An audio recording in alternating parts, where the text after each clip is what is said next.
Hello and welcome to Thought for Today.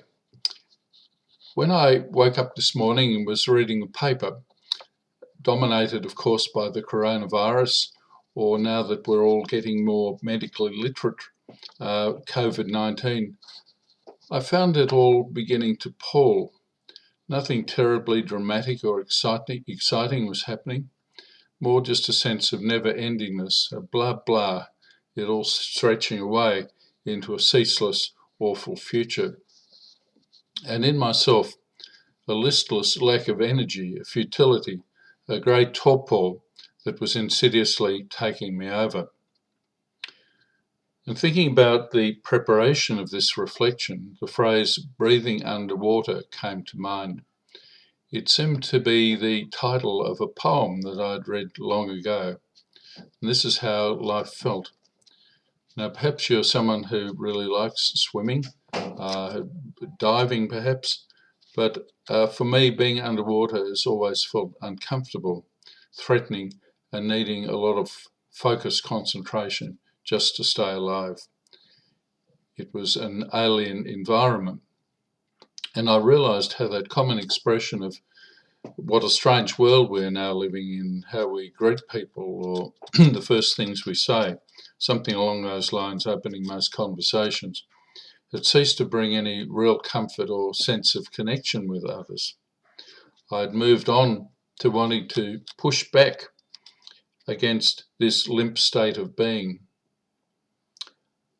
It was not quite at the point I'm as mad as hell and I'm not going to take it anymore, but I was heading in that direction.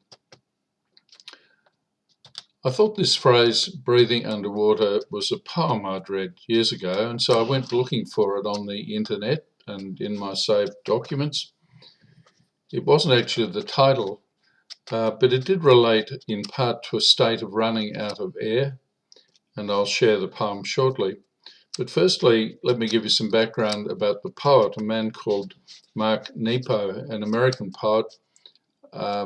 He's about 60 now, and he's a poet and spiritual teacher whose life has experienced him, I believe, equipped him for times such as these. For I've read about him that in his 30s he was diagnosed with a rare form of lymphoma, a struggle which helped him to form his philosophy of experiencing life fully while staying in relationship to an unknowable future. For often when we experience the ungodly, all that we believe shatters. Yet faith is an exercise of the heart, he sees it, not of the intellect. And he believes that when we have nothing else to pray, when we have nothing else, we pray because we can. And so he writes with a gritty, realistic passion, and I found him giving me some spine. I hope you do too, if you need it. I'll read two of Mark Nepo's poems, for one seems to flow on to the other. The first is called Where is God? It's as if what is unbreakable, the very pulse of life, waits for everything else to be torn away. And then in the bareness that only silence and suffering and great love can expose, it dares to speak through us and to us. It seems to say, if you want to last, hold on to nothing. If you want to know love, let in everything. If you want to feel the presence of everything, stop counting the things that break along the way. And the title of this second poem, which was the one that I was looking for, thinking it was called Breathing Underwater, may also well be a metaphor for today. It is actually called Free Fall.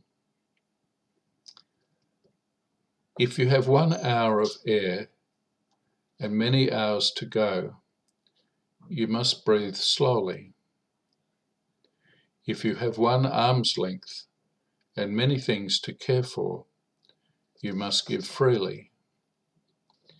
If you have one chance to know God and many doubts, you must set your heart on fire. We are blessed. Each day is a chance. We have 2 arms. Fear wastes air. So may God's love be with us all and help us to live free from fear and in a peace that passes understanding. Goodbye for now.